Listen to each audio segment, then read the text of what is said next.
Este programa ha sido declarado Programa de Interés Provincial por el Gobierno de la Provincia de Buenos Aires. Auspicia este programa la Federación Odontológica de la Provincia de Buenos Aires.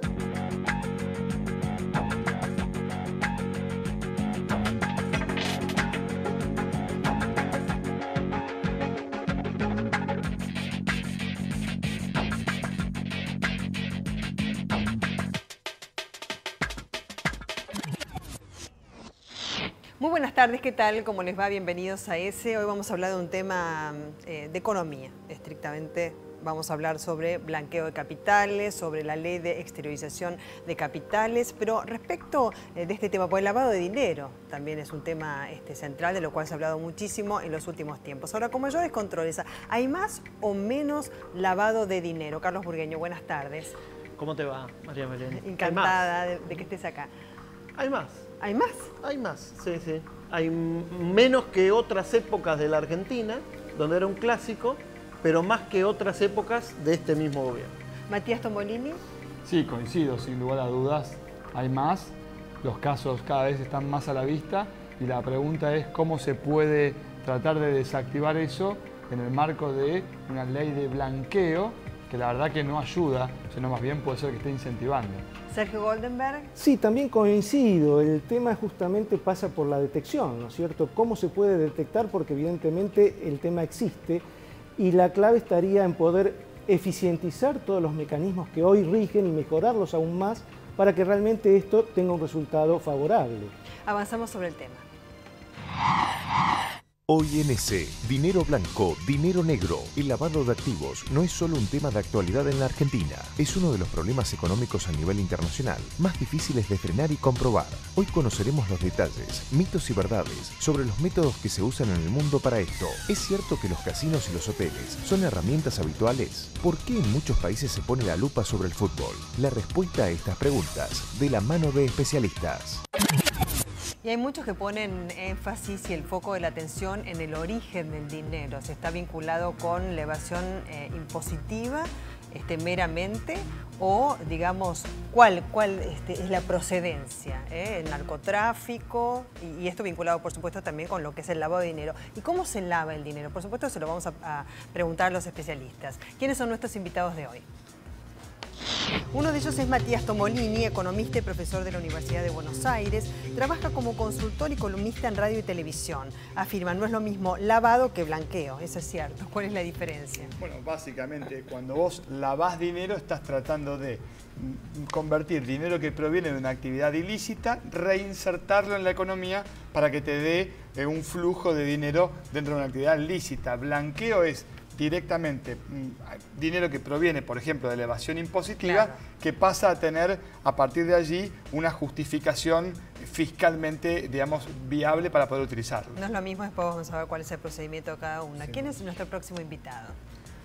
Mi querido Carlos Burgueño, hemos compartido programas juntos, periodista, licenciado en Ciencias Políticas y máster en Economía. Trabaja en el diario Ámbito Financiero, Radio La Red y Millennium. Afirma, Argentina es un país con un 40% de economía en negro. ¿Y eso implica una alta actividad de lavado de dinero?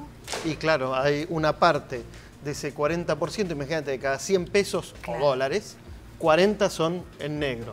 Y de alguna manera tienen que volver en algún momento a la actividad normal, ¿no? o al circuito formal. Claro. Y la Argentina se convirtió en un país de especialistas en blanquear o lavar dinero, cualquiera de las dos opciones, claro, que explicaba Matías. Con la misma pregunta que después vamos a desarrollar. ¿Cómo se hace? ¿Cuál es el procedimiento? No para enseñar a nadie a hacerlo, sino cuál es el procedimiento habitual. Igual lo que necesitan ya saben cómo hacer.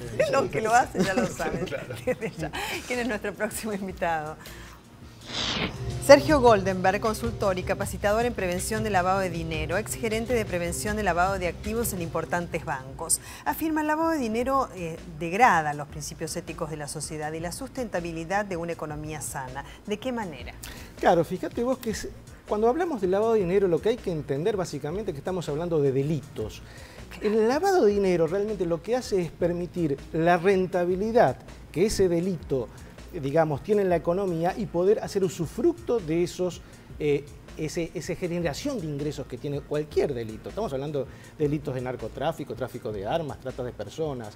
Entonces, lo que permite que estos negocios de altísima rentabilidad permitan cooptar voluntades, ¿sí? Comprar voluntades, tanto en distintos poderes legislativos, ejecutivos, judiciales, y esto hace que el negocio funcione. Por eso, ahí es connivencia. Exactamente, no Porque podría, si no, no podría funcionar funcionar a gran escala. Ah, perfecto. Bueno, tenemos un informe para desarrollar algunos subtemas sobre esto. El lavado de dinero es una operación que transforma plata obtenida en ilícitos en fondos limpios para que pueda circular sin problemas. Tráfico de drogas, armas y de personas y el contrabando son algunas de las actividades donde se origina el dinero para blanquear. A nivel mundial se utilizan diversos métodos para el lavado, desde complejas ingenierías de empresas y cuentas en paraísos fiscales hasta actividades como la hotelería y los casinos, siempre bajo la lupa. Los acusados compraban los dólares a casas de cambio en México. La compañía transportadora Enfoque Potosino enviaba el dinero a Texas.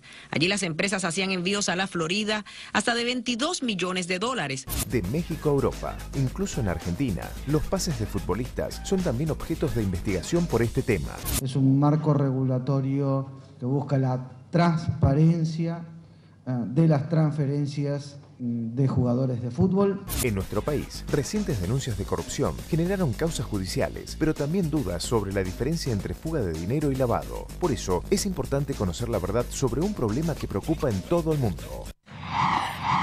Bueno, algunos procedimientos ya los vimos en el informe. ¿Otros cuáles son?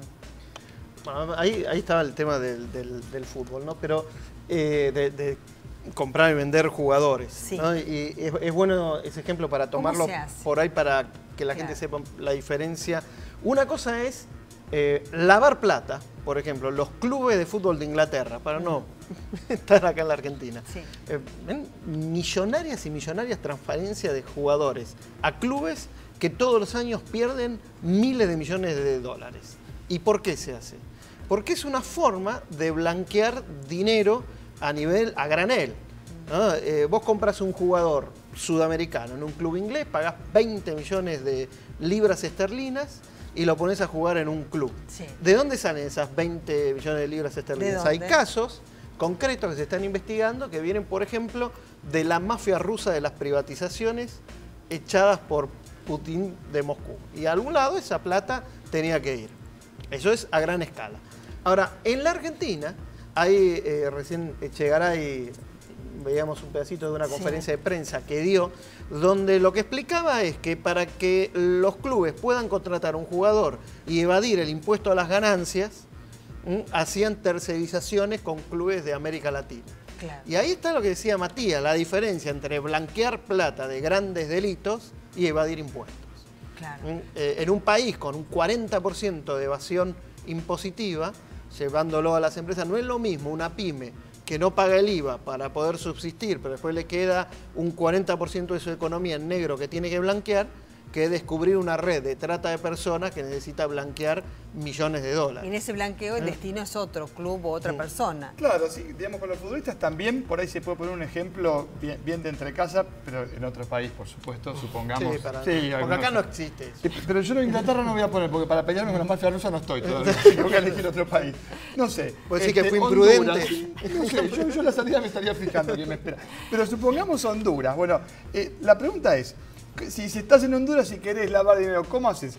Podés hacer un pase de un jugador, anotás que el pase es por 20 millones de dólares, en realidad lo cerraste en 10.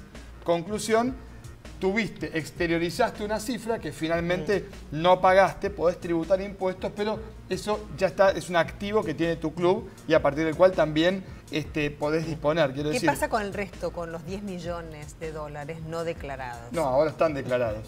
Porque están anotados. Pues si es 20 millones de dólares. Es como cuando decían que Lázaro Báez anotaba valores de las propiedades muy por encima de lo que terminaba pagando. Sobreprecios. El sobreprecio. La posibilidad de tener activos valuados a un precio superior al que estás pagando permite que dinero que no tenías forma de justificar ingrese y se ponga en funcionamiento. Y ahí está la gran diferencia con la fuga. Justamente lo que presenta la Nata en el caso con Lázaro Báez, para mí, que no soy un súper especialista en el tema, es más bien un caso de fuga, porque Lázaro Báez no está, si es lo de Tigan Inc. en Suiza o en el Lombardy Bank en Luxemburgo, no me acuerdo dónde era, es efectivamente así.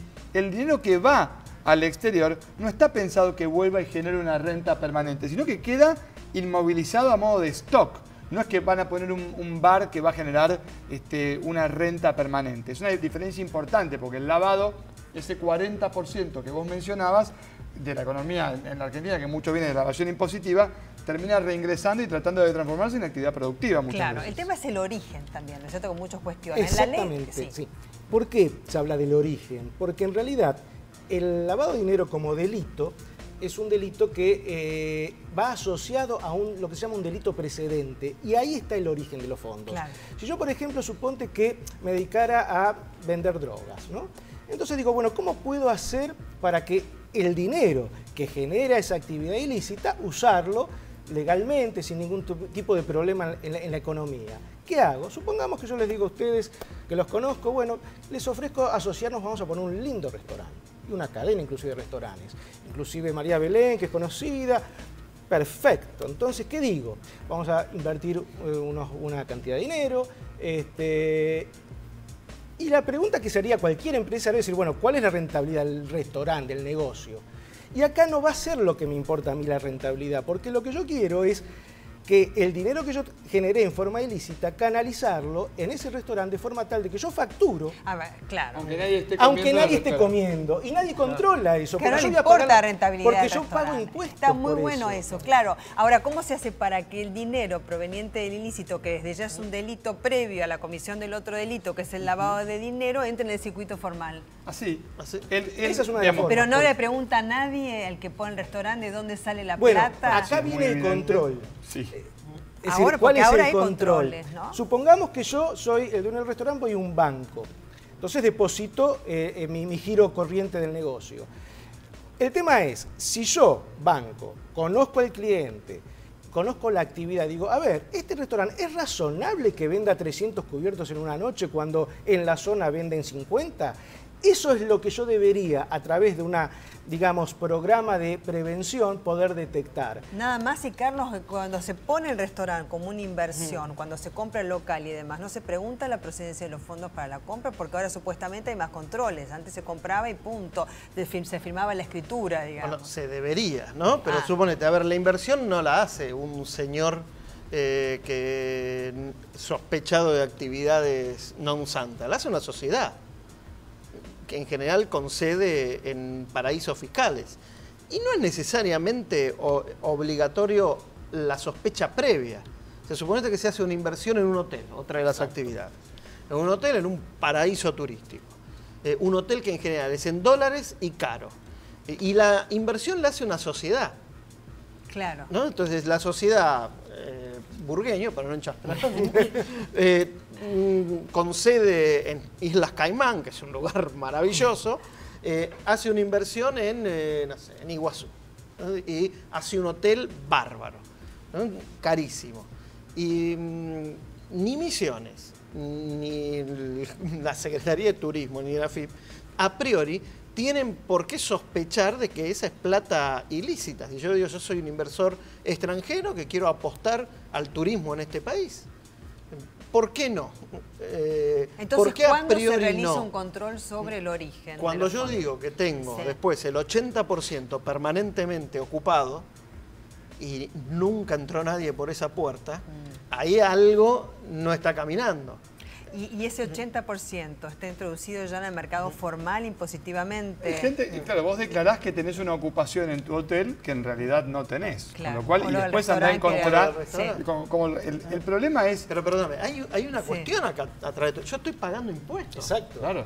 Claro, por eso digo, ya está en el circuito formal. La FIP está feliz y generando trabajo para la zona. La FIP me aplaude, me felicita, todos los años me pone en contribuyente del año, no evado un solo dinero.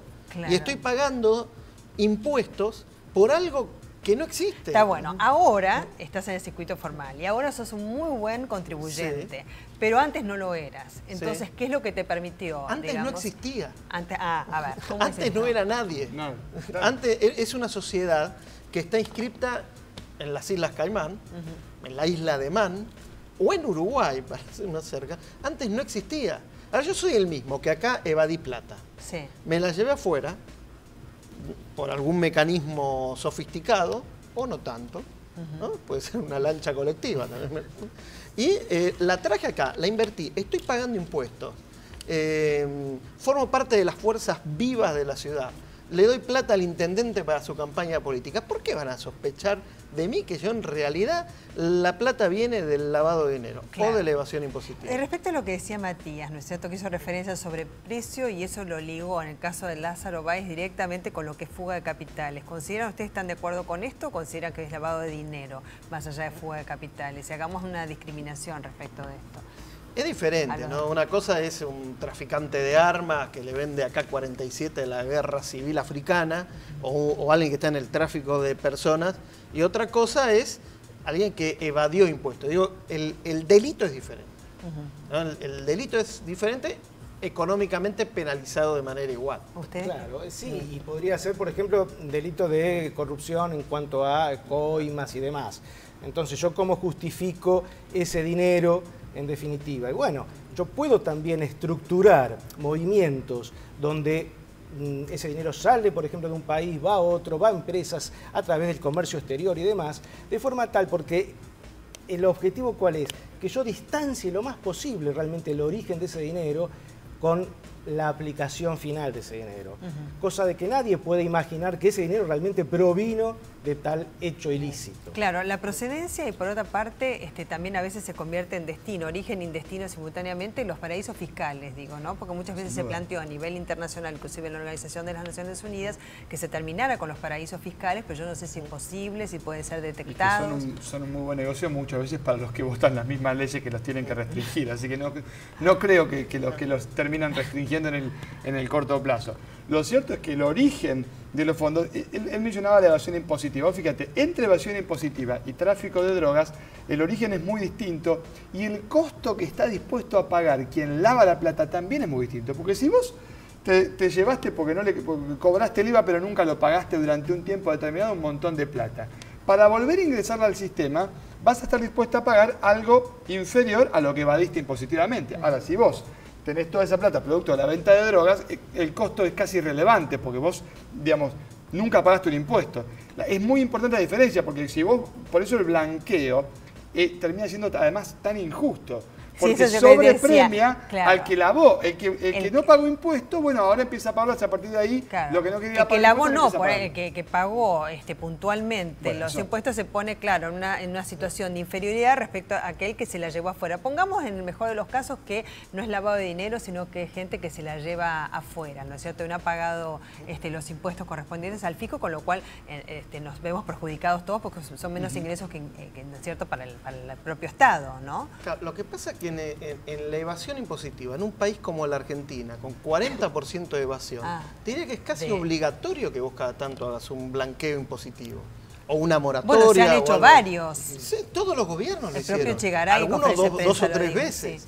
Sí. Porque si no, ¿cómo haces? ¿No? ¿Cómo haces cuando vos tuviste una economía que durante 2, 3, 4 años caminando entre el 35 y el 40% en negro? ¿Cómo haces si vos no permitís algún tipo de mecanismo, costoso o no, para que el que evadió pueda ponerse en sintonía? Es tremendamente injusto. Eso está claro. Digo, yo creo que igual es al revés el mecanismo. Mira, a mí me tocó exponer en el Senado de la Nación cuando se discutió justamente esta ley. Sí. Y la exposición, la mejor de todas, fue la de Abad. Abad es el ex jefe de la AFIP.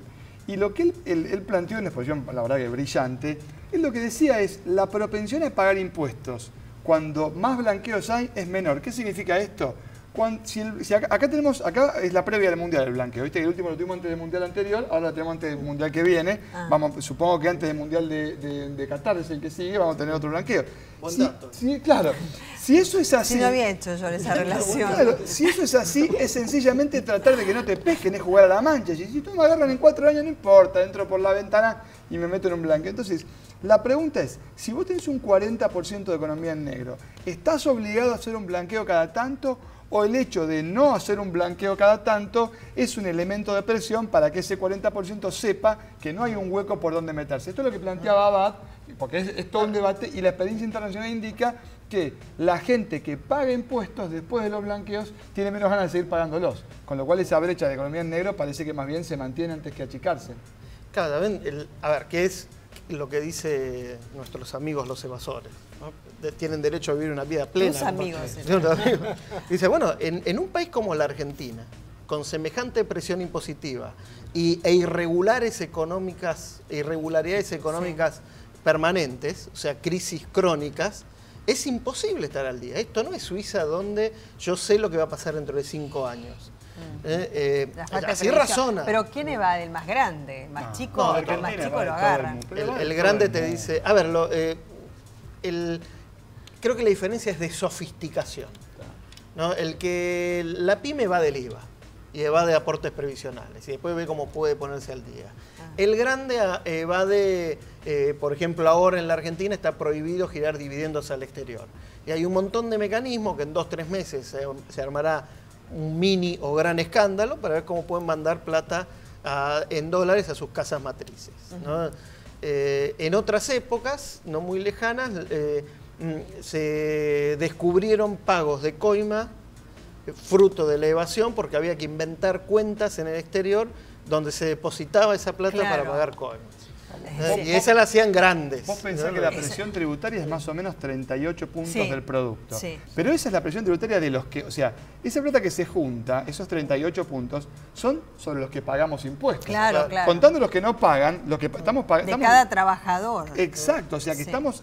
Y además, vos pensás, vos tenés un salario, pagás impuestos a las ganancias. Ahora, si tenés un plazo fijo de 20 millones de pesos, ¿sabés cuánto pagás de impuestos a las ganancias? 0. O sea, te ganaste 3, 4 millones de intereses al año y no tributa impuestos a las ganancias. O sea, la percepción de justicia por parte del contribuyente, la verdad que no es muy elevada. Y además tenés la situación de las provincias. Haces una escritura, vos querés comprarte un departamento, no te digo una casa en un country, 2 ambientes en Boedo, 8, 10% del costo es papel. 3% te cobra Macri, de impuesto a los sellos. El ITI, 1,2. O sea, y entras a sumar después los otros impuestos que son los que siempre se cobraron. O sea, la carga impositiva de una simple escritura o te compras un auto es elevadísima. Bueno, hoy el director de un colegio primario en Capital Federal o en la Gran Buenos Aires paga ganancias.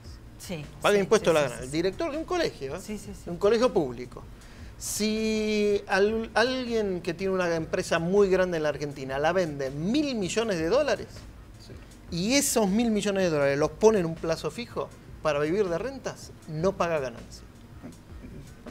Ese es un dato. Y por ejemplo el trabajador, que le pagan parte en negro y que se compra un auto con eso, ¿está contribuyendo al lavado de dinero o él también está ejerciendo el lavado de dinero? El tema es el siguiente, el trabajador que trabaja y cobra parte de su salario en negro va a tener un problema dentro de esta red de control. ¿Por qué? Porque él no va a poder justificar con su ingreso realmente que puede comprar el auto. Y a él le van a pedir mucho más controles, creo. Obviamente que va a entrar dentro de esta batería de controles y a la luz de las normas es muy posible que ese trabajador pueda terminar siendo reportado ante el organismo de Contralor para que se analice si realmente eso es lavado o no. Con lo cual distorsiona mucho realmente el objetivo al cual deberíamos ir con este tipo de leyes y controles, porque en definitiva nos llenamos de muchos casos que terminan siendo estos que vos mismos comentás. Y no miramos realmente... Es un laburante que él recibe, si le pagan en blanco lo que le paguen, y lo que paguen en negro lo que le paguen. Bueno, si ahorró en dólares puede entrar ahora con los sedines. Si ese trabajador durante 30 años puso la plata en una lata de dulce de batata, va al banco, si compró dólares, si evadió en pesos, si especificó su discurso evasor y le pagaron en negro y se quedó con los pesos, tiene que ir a comprar dólares a otro lado. Pero con los dólares va al banco, los deposita y a partir del 1 de julio le van a dar un cartón que se llama CEDIN. Y con eso se puede, se puede comprar otra cosa o puede venderlo y obtener pesos. En un mercado secundario que se está armando y que el gobierno tiene muchas esperanzas que eso haga bajar el blue, ¿no? Pero el tema de la carga impositiva, yo no quiero defender al evasor, pero es un factor a tener en cuenta en todo esto. Pero y para separarlo del tipo que trafica armas y viene acá a blanquear plata de cualquier lugar del mundo. O como ustedes bien señalan, ¿no es cierto? Esto se tiene que solucionar mundialmente, porque si se soluciona en un país va a otro y así es como... todos a la vez. Desde hace 10 años China tiene un paraíso fiscal, en Macao, ¿no? que funciona bárbaro, ¿no? Entonces hay que convencer a... Atentos, a los rusos y a los chinos. Los chinos fantásticos. Yo me voy a Pues igual no te quedes sin ¿Quién me queda? Los turcos. Bueno, muchísimas gracias. Un placer escucharlo, sinceramente. Y además, bueno, aprendimos un poco más, digamos, de todo este funcionamiento y el delito a combatir, porque recordemos, es un delito. Vamos a una auspicio. Auspicia este programa la Federación Odontológica de la Provincia de Buenos Aires. Nos reencontramos el próximo miércoles a las 18:30 por Metro, como siempre. Muchas gracias.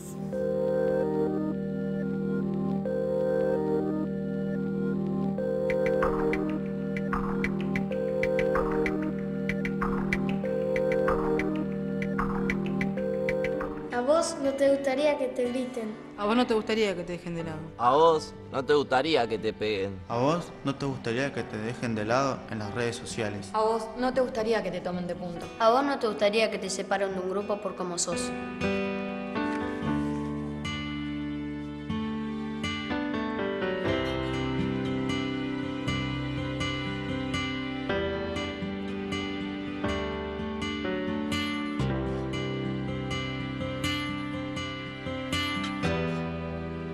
Si conoces algún caso de acoso, háblalo con tus compañeros, tus docentes y decilo en tu casa. La escuela y tu familia serán los primeros en dar contención y apoyo. Mejor compartir y que no importen las diferencias.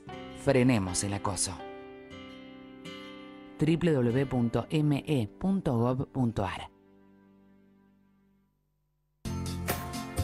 Prepárate para ver un parque centenario totalmente renovado. Hay un nuevo parque centenario. Vení vos también a disfrutarlo. Si ves o sabés algo, llama al 911. También podés enviar fotos o videos por MMS o por mail. La seguridad la hacemos entre todos. Más seguridad en Morón, más cámaras y alarmas, nuevos patrulleros y móviles de seguridad ciudadana, más iluminación en la vía pública, más espacios recuperados. Trabajamos por una ciudad más segura. Secretaría de Seguridad Ciudadana, Municipio de Morón. Evadir ingresos brutos es menos ambulancias en los hospitales, menos policías en las calles y menos equipamiento en las aulas. Ley Penal Tributaria. Pagar es la única opción. ARBA. IOMA, más cerca. Te ofrecemos la más completa cobertura en internación, consultas médicas, odontología, estudios de diagnóstico, prótesis y medicamentos. Libre elección entre los prestadores más jerarquizados de la provincia. IOMA, más cerca.